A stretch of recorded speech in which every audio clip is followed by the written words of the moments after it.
Hello, boys and girls of Credit Union Land, and welcome to episode 71 of the CUInsight Experience. This episode is brought to you by our friends at PSCU. As the nation's premier payments CUSO, PSCU proudly supports the success of more than 1,500 credit unions. My name is Randy Smith. I'm one of the co-founders of CUInsight.com, and it is my job on the show to have conversations with the best and the brightest of the credit union community. I get to pick their brains and see if we can't find a few nuggets that we can all learn from. My guest on today's show is Carrie Birkhofer. Carrie is the president and CEO of Bay Federal Credit Union in beautiful California. If you can't tell, I am missing the beach right now as we're social distancing up here in Connecticut. So after hearing some of Carrie's background and doing a little research on the old interwebs, I was really looking forward to this conversation. And I'm going to tell you, it did not disappoint. Not only is Carrie the CEO of a credit union, she's also an executive coach. So we talked a lot about the experience that she's had from not only being a coach, but having executive coach. Also, pretty cool experience that she had on Necker Island. Yes, that's Richard Branson's private island, and how that networked has helped her lead through this interesting experience we're all sharing together called COVID-19. As you can probably imagine, Carrie has had some amazing nuggets to share with us in the leadership and the life hacks portion of the show. I was trying not to be rude looking away while we were recording, but I had to make a few notes for myself personally. So anyways, as always, we finished it all up with the rapid fire questions to wrap up the show. This conversation was a ton of fun, as I said, and it continued well after we stopped recording. I look forward to being able to move around the country again, and hopefully my path crosses with Carrie to continue this conversation in person. So without further ado, I give you my conversation with Carrie Birkhofer. Enjoy. Carrie, welcome to the show.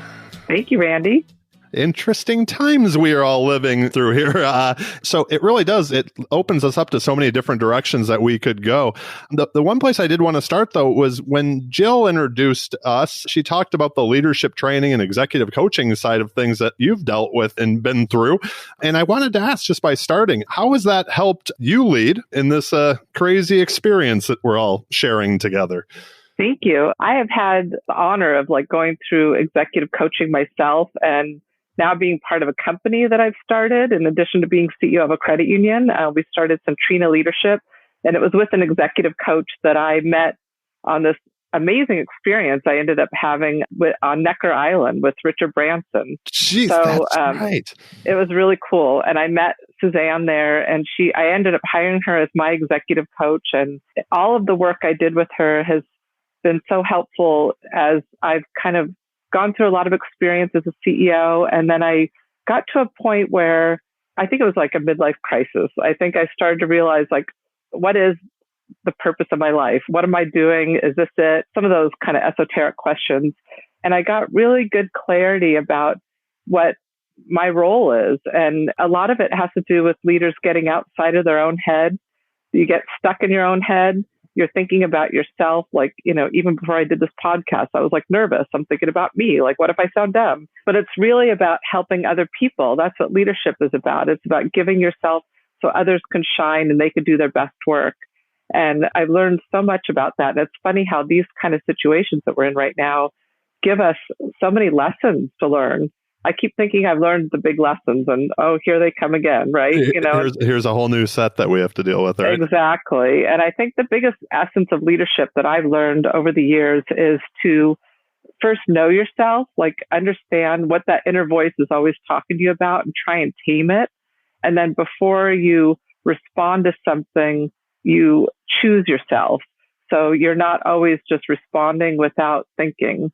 You're being thoughtful, and you're being aware that it's not all about you, it's about others. And so I've been getting lots of practice with that again as we've moved very quickly in this time that we're in. So like I said, I never stop learning. That's beautiful. I have to ask, how did you end up I would assume it's a pretty exclusive event to be on Richard Branson's island. Yeah, so I got invited by this group called Change Makers Rule Breakers, and it kind of fit me perfectly. I'm always looking for how do we do things differently? And it's an entrepreneur group that people from all over the world had, through the people that organized it, they invited people. You had to know someone that was invited and get kind of vetted that way.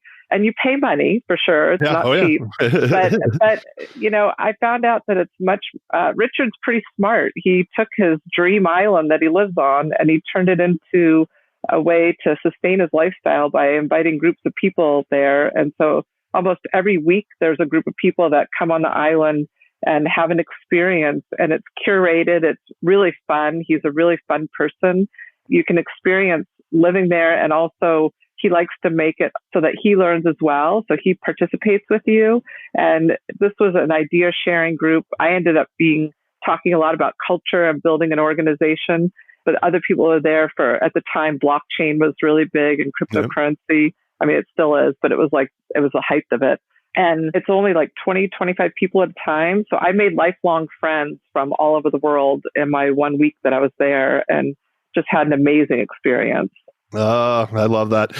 A few years back, as somebody else who loves personal growth, like when I first started journaling on a daily basis, one of the things, like the questions I kept asking myself was, what makes me feel alive? And I kept going down that rabbit hole, but it was the shared experience is one of the things that I came down to in the end. It was like after going and going and going, but it was that, and it's what I get from travel and things like that too, is just where you're meeting other people and learning stories. So that's fantastic. Well, look at how you're doing it with your podcast too. So that's awesome. I told people often in the first season that this podcast was such a scratch my own itch thing, where it was like, there were things I was struggling with from a leadership perspective. So let's ask a bunch of smart people what they think. So a lot of the questions are just, I'm glad other people like to hear the answers too, but they were for me in the beginning. So, one of the questions that I had, as you mentioned, CEO of the credit union, obviously, do you think this, we'll call it the COVID-19 experience that we're going through, will change the way that members interact with the credit union going forward? Oh, the crisis itself is horrible, and all of that, I don't want to ever overlook, but I think this is such a tremendous opportunity right now. We have moved in 3 weeks, leaps and bounds in our digital connection with members, the way that we're processing information, the way we're working together. We've been looking for this, I think, as an industry that we, almost since I've been in the industry, it's like someday the branches will be dead, or we're not going to have the, people coming into a branch. I think many credit unions completely close their branches and they're still helping their members. So it's allowing us to move forward very quickly. And we're also seeing the opportunities for improvement because we're stumbling in some areas. But I think the digital divide is going to maybe be greater between organizations, but also the ones that are embracing digital. It's going to be help us move forward in a big way and reduce expenses probably in the long run as well. Yeah, that is for sure. We were on a call with a bunch of credit union CEOs, and you could see the different reactions on two of their faces. One canceled a new headquarter build because they hadn't started yet, and the other was like, already have steel in the ground. And, just that idea of like, what does that look like? And then the other, Jill's talked a lot about it, is that idea, well, there was low unemployment and there was that war for talent, but the idea of like, I think credit unions are seeing that people could work remote. Right? Like, so that just opens up who you can recruit and everything. So, the next question I had for you was, as a leader, you not only have to think about the members, but during this time, your team as well. First, I would ask, I know we talked about this a little bit before we hit record, but for everybody else, how's your team holding up? And, as that follow up, this is kind of leaning on your CEO side, but also your coaching side, any, tips that are working well to keep everybody healthy, both mentally and physically? Yeah, for sure. This has been such a different time to operate. My team and I actually have been closer during this than we were maybe before.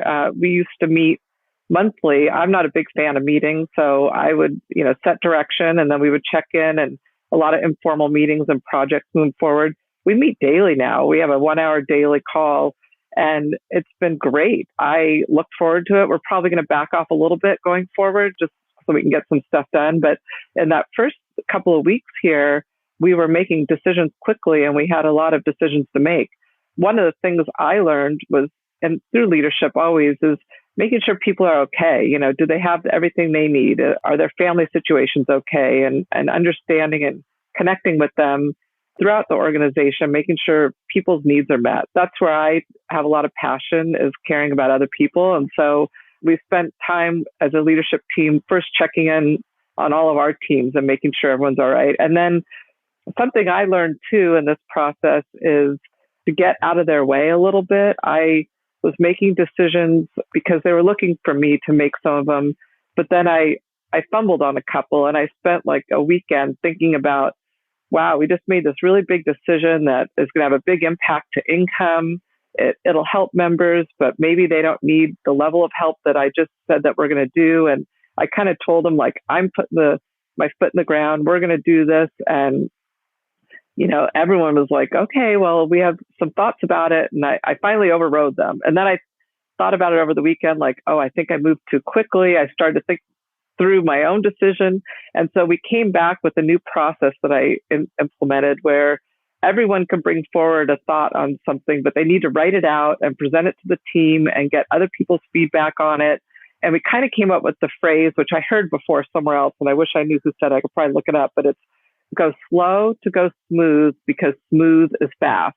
Okay. And I had to put that in place. So yeah, it's like I'm still learning along the way, had to admit I made a mistake. Let's backtrack on my decision, and everyone was relieved. And I actually it was almost, sometimes when you make a mistake, it's better, because then people realize if you admit it that they appreciate it. So everyone was really appreciative of it after, and said, thank you for coming forward. It showed your humility. And yes, we feel like that needs to be relooked at. So it's been interesting. I was just going to say, there was a question that I had sent you in the second part of the show, which, boy, what you're talking about here kind of ties into it so well, but even on the flip side, and actually more in depth, but that idea that, like, as the leader, as the CEO, that kind of, sometimes it's lonely at the top. You have to make tough decisions, and sometimes you do have to put your foot down. But so it sounds like you've had that ability to do it, but like, to me, there's just even something more beautiful and the strength about being able to then, even after you do it, to take a step back and go, whoops, it was the wrong one. Let's go to the different direction and get that input. Is that something that you've always had the ability to do, or do you think that's something that you've kind of learned with experience and maybe the training that you've had? I think I have less fear with admitting mistakes as I'm older. I think it might be just as you mature and get older, you realize that, yep, we all make mistakes. When I was a new leader, it was really scary to say something like that, because I felt like I was still earning credibility. And as I've gotten to the point where I'm at now, I almost feel like I know less than I even thought I knew then. So it's like I'm really open to making mistakes and sharing where I'm at on it and being human about it, because we are human. And if we try to deny that, then we're fooling ourselves, and everyone else sees right through it. So I agree. That's for sure. It's amazing what experience can give us, though, right? Like, once we're more comfortable with ourselves. Exactly. The last question in this section: if we were to sit down a year from now, what are you most proud of that you and your team have accomplished? And I guess if you could break out that crystal ball, what's the hope for the rest of this year? Yeah, my hope is that we are the largest locally owned financial institution in our community. So we have a lot of people looking to us right now and trying to help them with all the challenges they're facing. So I'm hopeful a year from now, if we look back, that we've helped people get back on their feet again, that we've showed up in the community and done what we can do to extend their loan payments, communicate with them regularly, get them back on track.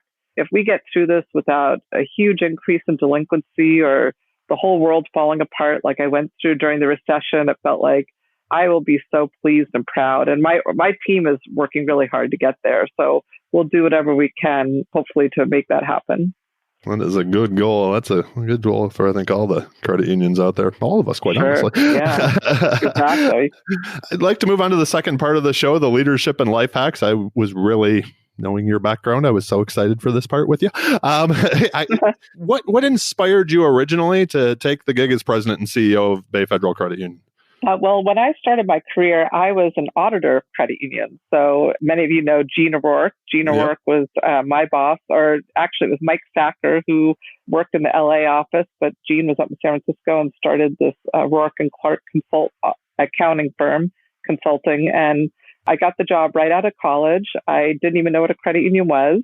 I went to my first credit union, Water and Power Credit Union, downtown LA, and I spent 6 years going to different credit unions and went across the whole nation, probably went to 100 credit unions. And I had a chance to really observe not only their financial structure and what worked and what didn't, but I also had a chance to observe culture and what worked and what didn't. And I didn't know it at the time, but it was almost like getting a master's degree and understanding the link between financial results and culture. And I would see financial institutions that I would look forward to going back to, the credit unions, where they were thriving financially, but also they welcomed me as an auditor and I enjoyed being there and the people were nice. And then others where they were struggling financially and I would walk in and immediately feel it in the air, and the people weren't happy. It was clear that management wasn't communicating with the front line. So when I got tired of traveling, I always tell my new employees this when I tell my story, that it was before cell phones and I was in the traffic in LA and just lonely in this car driving all around. And I decided I need to live in a smaller town. I had a chance to see smaller towns when I was going to a lot of different credit unions, and I wanted to live somewhere that felt smaller. And so I looked around and I chose Santa Cruz, California as the town I wanted to live in. I'd never been here. When I came here the first time, I said, this is it. This is my spot. And so I quit my job and I didn't have a job, and I moved here and I contacted the largest credit union, and it was Bay Federal. And I was really fortunate. I became the CFO. The CEO was retiring. The former CFO became the CEO. And I had a chance to do that for 6 years. And I was really happy in that role. I was involved in operations, finance. It was my calling. And then the CEO left the credit union and the board of directors asked me to apply to be CEO. And I wasn't sure. I was young. I had an 18-month-old daughter. I was like, I wasn't really on my bucket list. And they encouraged me. And so I went ahead and applied for it, and they offered me the job. And I've been doing it now for 25 years. The rest, they say, is history, right? Yeah. Okay. So the part that was kind of blowing my mind through that was, so the audit finance background, well, let me just say this. When you're talking self-growth, when you're talking, coaching and things like that, you tend to think of the more, not the numbers folks that is. So you have it's an amazing perspective that you have, but that you also shared about the financial stability and the culture. And sometimes, those going hand in hand. That I was blown away by all that. That's awesome. Let me ask you, so since becoming the CEO, like you mentioned, it's been quite some time, but how has the inspiration changed over the years? For me, the biggest inspiration of like going to work every day and just being involved in this great movement that we're in is working with people and the people that I have a chance to be with. And it hasn't been an easy path to get to where I'm at right now, but I have the best team I've ever had. And usually you can always think of your team and there's someone on the team that you're concerned about, or it's just not the right fit. And it's like, oh, if only that person was the right fit, it would be the perfect team. I have it now. And so that inspires me to go to work every day because I'm seeing what an amazing group of people can do together. And we're growing, we're thriving, we're helping our community. We get along well. We are singing off the same song sheet. The organization feels it. It's just a beautiful place to be. So I'm super inspired by that. That amazing team you speak of, is there something they've heard you say so many times they can finish your sentence? One of the things I think they've heard me say a lot is to think big and fail fast. That's my motto. I push them hard. They would also, it might not be a sentence, but they would know, like, if they have something to present, they know I'm going to ask a lot of questions. I think it's the auditor in me. And sometimes, I have people when they do join our team, they get coached by other team members and they tell them, like, when Carrie asks questions, it's not you, just so you know, because I can fire fast. I get super excited. I'm curious. I want to know. And if they're not answering the question I'm asking, I'll often fire another question right in the middle there. I'm learning to be, patient, but I can be really intense. But it's because I love it. I get so excited. I want to know more. And I just have so many questions I want to figure out, like, let's learn this together. And how does it work? And so I think they would describe me like that. I share that struggle with you where I'm just other questions. When John Spence was on the podcast last year, he talked about that as well. And he said one of the tricks he'd picked up was to repeat like the last few words that somebody was saying before he asked the question. So, because he was just like, it might still be just talking, so they know right? They heard you. Exactly. Right? Yeah. Well, no, he said just to do it internally in his own head, not like say even out loud. He was just like, just because they took a breath doesn't mean they were done, basically, right? Like, and I'm like, yep, that's because I'm like, ooh, another question. So, anyways, is there a common myth about leadership that you would like to debunk? I think sometimes people think of leaders as being arrogant or unapproachable or scary or almost like mythical creatures. It's like, no, I'm just a human like you. I can hang out with you, and I'll have employees, I'll come into the lunchroom and sit down. They're like, I can't believe you're sitting in here as a CEO. It's like, well, I'm a human too. I got to eat and hang out with you. And then in my community, sometimes people think, like, wow, you must have so many great perks. And of course you get a lot of those when you're the CEO, but there's a lot that, you work hard for, and you're caring about a lot of people and a lot of responsibility that comes with it. So yeah, I just try to be approachable and kind to people. And sometimes that debunks myths right there. Yeah. Absolutely. When we first started CUInsight, when we hired our first employee, I said, I felt like my entire job changed, right? Like it was now making sure that they had food on the table and stuff. So there is a lot of responsibility, as you said. Exactly. When you think back to earlier in your career, is there a mistake that you made or one that you see just other young leaders make? I was trying to think of like if there was like a mistake. I think overall, the excitement you have as a young leader, I definitely know that I was like this, where I was unafraid to stand up in group settings and share my ideas. And I was so excited to be there and just wanted to let's do this together. It was like in like the late 90s when we were changing the credit union movement and expanding our charters. And I was ready to charge the hill for everyone and help with it. And I remember some of the older leaders at the time, my peers, were look at me like, wow, you have just so much energy. And it's like, almost like, you're so cute. Look at you go, And now that I'm older and I'm kind of observing a lot of younger leaders, I see where they're coming from. I think that you have this almost like an innocence about you. And then as you get older, hopefully we don't become cynical, but it's like the experience of it all makes you realize like, oh yeah, I've done that and I've tried it. And this is how I would have done it differently. But, they're going to obviously learn the lesson on their own right now. Yep. It's just funny to see it go for full circle for me, because I was often the youngest CEO. I went through CEO Institute right when I became CEO, and I was only 34 years old, so I was young, and there was a lot of older leaders in the room. And now, as I get closer to the end of my career, I love watching the new energy come in the room and seeing what they're excited about. Absolutely. It can energize us as well. Exactly. Has there been a piece of advice or a life lesson that you received that you find yourself going back to over and over, over the course of your career? I think my dad gave me the best piece of advice. He was CEO of a company as well. And he told me, when you walk in the door in the morning, pretend it's your first day as CEO. What would your attitude be? How would you be approaching this day if it was your very first day walking in? That's fantastic. And sometimes I do. I walk in and I'm maybe a little bit tired, or it's like, oh, I just, I'm not into it today. And then I'll remember his words, and I like literally put a smile on my face and walk in, ready to be there to serve. And it's helpful. That is an amazing spot to take you back to, right? Like, that's, yeah. Wow. I love that. I've never heard anything like that before.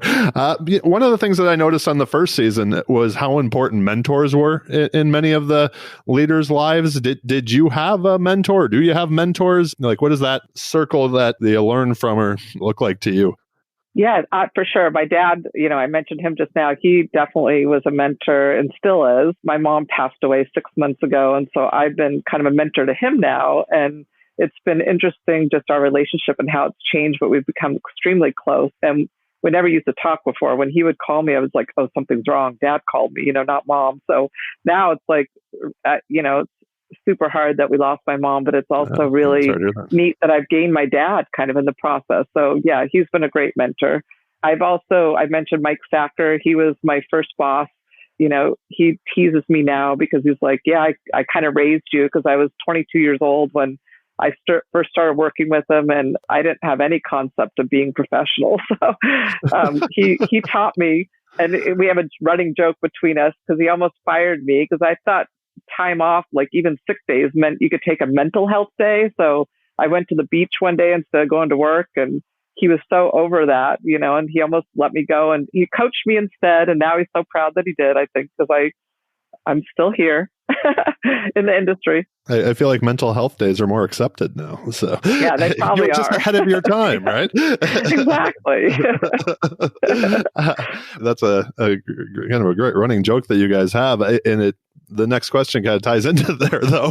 Maybe you didn't have this issue at that point, but was there ever a point in your career that you just kind of felt lost or you had self-doubt? And if there was, like, how did any hacks, I guess, to get to the other side?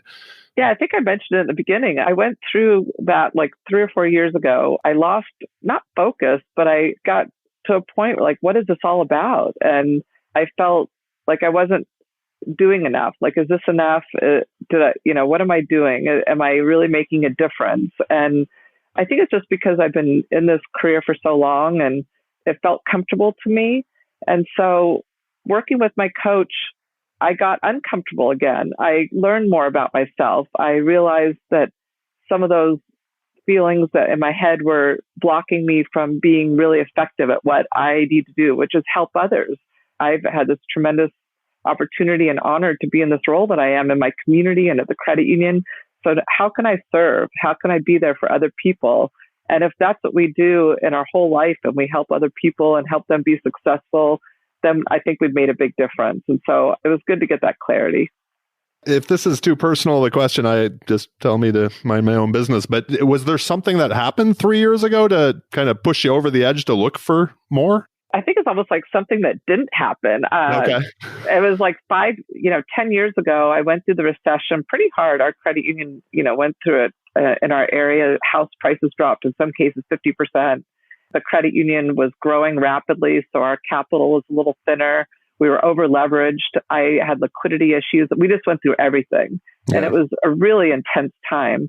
At the same time, I went through a divorce and I had 3 kids that I became a single mom to, and just had to figure that out and got kids off to college. And so I think it was like 3 or 4 years ago when everything seemed calm and good. And that's what caused me to like have the self-doubt. It's like, I'm not in crisis. Now what's my purpose?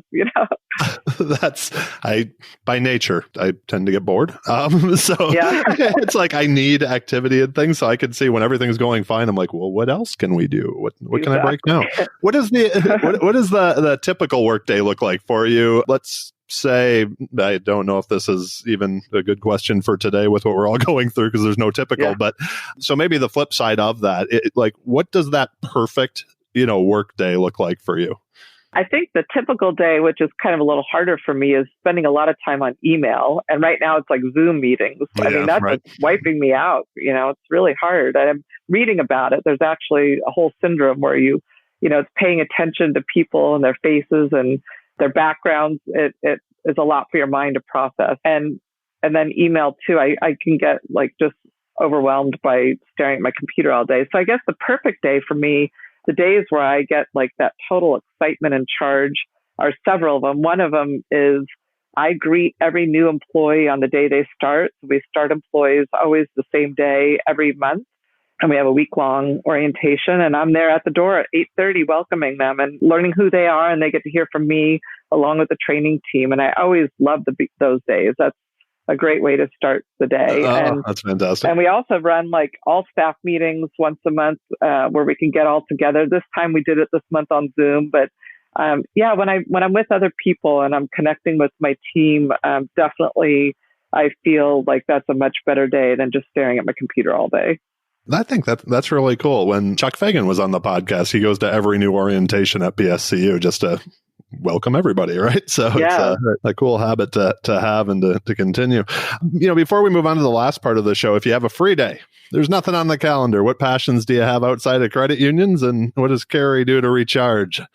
I feel very fortunate, and partly because I chose where I wanted to live, that I lived just 2 blocks from the ocean. And so every single day I walk to the ocean, start my day down there. But I've learned, because part of my quest for learning more about who I am a few years ago is, I don't have any hobbies. I started to realize, I work a lot and I'm a mom, those are my big things. But so I've been exploring different things and what do I enjoy? And the last few years, I've been traveling a little bit to places with oceans and that are warmer than where I live. And going in the ocean and being with fish is my number one passion. I decided I was a fish in another life because I feel more at home under the ocean than I do above it sometimes. There's something magical about being underneath there.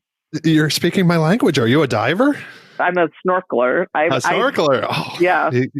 I would like to be a diver, but my ears have a hard time equalizing. Oh, do they really? Okay. That's Jill just got certified last summer, and I've been for a few years now, and it is as you probably know, we take off as much as we possibly can before all this happened, even if it's just for a few days, to go be near the ocean and smell the ocean and everything about the ocean. It's my spirit place as well. Too. So last part of the show, I don't want to take up too much more of your time. I appreciate you doing this. The rapid fire questions. The questions are rapid, but your answers do not have to be. What was Carrie like in high school? And do you remember the first time that you got into memorable trouble? Oh my gosh. I was kind of nerdy. I was in the honors program. I had a high school of 2,400 kids. There's a lot of people. So I found my group with the honors kids, and I enjoyed that. I liked the friend group I was in. I kind of floated between different friend groups. But I wasn't definitely part of the very popular kids. I was looking up to them. But the first time that I remember memorable trouble was my parents. I don't know what they were thinking. They left me alone with a girlfriend for 2 weeks while they went skiing for 2 weeks. So I think they were just off having fun and decided they were going to. And I convinced them I couldn't leave school and I couldn't go. I used to go skiing with them every 2 weeks. I was really fortunate. We were a skiing family. And so when I got to 11th grade, I said, I can't do it. I have to stay in school. And I guess I'll just leave it at this. I have journal entries from them, and it's called The Famous 2 Weeks is in my journal. And it starts out saying something like, I've never gotten in so much trouble, but it was totally worth it. That's fantastic. Oh, that's so great. I don't think, do parents still leave kids now when they're in high school? Because I don't think they would leave them for 2 weeks. Yeah, not for 2 weeks, but yeah. Believe me, I would. That's so good. Most of us stumbled into a career in credit unions. You mentioned, first job out of college. What did you want to be when you were growing up?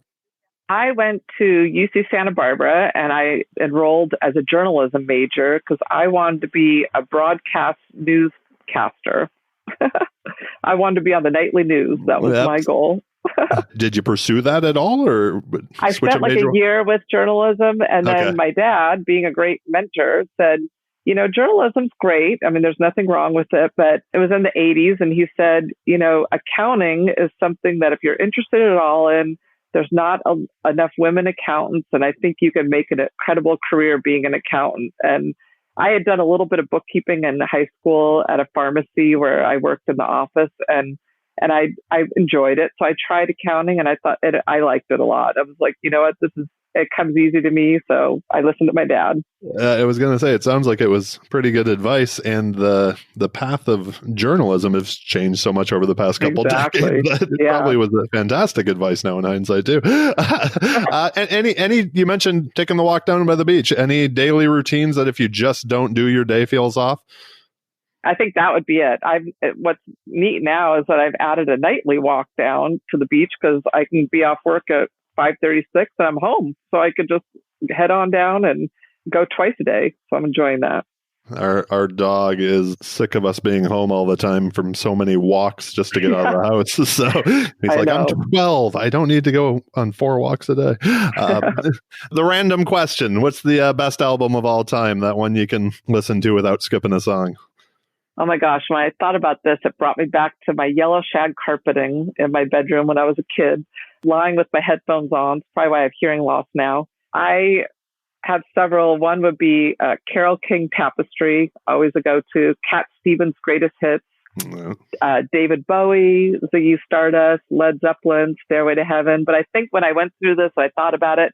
It's timeless. We're dancing and listening to it in my kitchen all the time. It would be Fleetwood Mac Rumors. Ah, that's a good one. That's for sure. I'm a reader. Jill and I have a stack of books in our house, and many of them have been recommended to us from people on the show now. It keeps growing. But do you have a book that you've either gifted or that you just think everybody should read? I have one that I give to expectant parents called Becoming the Parent I Want to Be. It's written by local women in Santa Cruz County, but they're early childhood educators. I had a chance to do a lot of mentoring with them when my kids were little. And what I love about it is like they really focus on understanding the child and what their behaviors are so that as a parent you can respond appropriately and not just think that they're, being bad children or that the toddler's irritating. It's really fascinating and they help me so much. Is that available on Amazon or? Yeah, I believe it is. Becoming the Parent I Want to Be. Awesome. Oh my gosh, I'll have to get you the name of the woman who writes it. Yeah, we will link to it for sure. And then for employees, the timeless one that we share also is Who Moved My Cheese? That's a really good one. And I just read it recently and it was appropriate to today's world. So I read that for the first time maybe 3 or 4 years ago, but it was much later, right? Like then it seemed like everybody else had already read it by the time I did. So that's a good one though. As you've gotten older, what's become more important to you? And on the flip side, my favorite part of this question, what's become less important? For me, I think it's to not worry so much. So it's become important to kind of be in the moment, be present, especially with everything that's going on right now. I struggle with this because I am a catastrophic thinker. I've been really thinking about, I've been noticing it a lot lately that I go there easily. I think the worst things that could happen are in my head all the time. And so I'm trying to stop the habit of it, and kind of something to do less of would be worry less, because the reality is things are going to happen to us. We're going to go through them, and why live through it twice? Right. The worry time and then going through it again when it happens. So I'm trying super hard to stay in the moment, be present, be grateful, look at what's happening right now in this moment and not live too much in the past, not live too much in the future. That is such a mindfulness term. Why live through it twice? I love that. So there's a question I didn't send you. When you hear the word success, who's the first person that comes to mind? I'm going to say my 3 kids. Do tell me more. They're amazing to me right now. And my daughter, oldest daughter is in New York City. She works for Discovery Channel. She got her MBA, 5 straight years went through 4 years of college, got her extra year and got an MBA. And she's thriving in New York. And it's hard right now. She's going to be flying home Sunday. And I'm going to be helping her acclimate back into the household after quarantining. But she's doing really well and she can work remotely. My son is graduating college. It's his last quarter. He's sad about the way it's ending, but I'm so impressed that he's pursued. He was not the kid that knew exactly what he wanted to do, and he ended up pursuing forestry and being outdoors, and he's doing amazing, and I'm super impressed with him. And my youngest daughter is graduating high school, but she's going through it weirdly as well with no graduation. But she's trying to keep focus on it. And she just got accepted. She just chose Emerson College in Boston to be in the business of creative enterprises. And it's a really neat major. And hopefully she'll get to go this year. It might get postponed a year, but I think of all 3 of them and all the things that we've been through as a family. And I'm really impressed with them. That's such a great answer. You're the first person in 70 episodes or so now that said their kids. The parents come up a lot, but that's awesome. I love that so much. So it's one of my favorite questions because we all define success differently, right? So it's that's why I don't send it.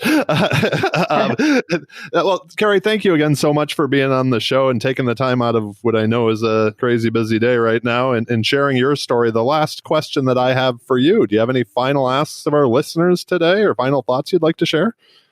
I guess just to say that I'm so honored to be in this industry with everyone. This has been an incredible journey, and I'm excited to see where the future brings us all. And I love my peers and everyone I meet along the way. And I'm excited to continue to grow in it. I understand you're a DE and you've been through that with the foundation, and that's that's in my future. I keep telling Gigi that, but I'm excited to keep moving forward and figuring out what's next. So thank you to everyone for all you do in our industry. And I love that we're all in it together. Absolutely. Well, thank you again. We will link to everything we talked about in the show notes. If people want to get a hold of you, they want to reach out with additional questions, LinkedIn, the Twitter machine, email, do you have a preferred method of contact? Probably my email, cbirkhofer@bayfed.com. Yep. Fantastic. Carrie, thank you so much again, and have a fantastic day and stay healthy. Thank you, Randy. Before we go, I just wanted to give you all a huge thank you for taking the time out of your busy days to listen, and once again to Carrie for freeing up some time on her schedule to have this conversation with us today. And a big thank you to our sponsor, PSCU. Our friends at PSCU have been longtime partners and supporters of ours, so please make sure to click on their links in the show notes and give them some love too. See everything they have going on to help the credit union community. Also, we are on all the podcast players out there, Apple, Spotify, Stitcher, iHeartRadio, the Googles. We would appreciate if you would subscribe and leave us a 5-star rating, maybe even a review on the old Apple podcast machine. It helps with the visibility of the show and us spreading, this credit union love. If you don't think we're worth the 5 stars, just forget I asked. And you can reach out to me directly and let me know where we can improve. And then don't also forget about the CUInsight Experience podcast book list. Need some extra stimulation for the old mind while social distancing? We've got you covered. Get your next book recommendation from the guests on our show. Thank you all again for listening, and I hope you have an amazing day, and please stay healthy, my friends.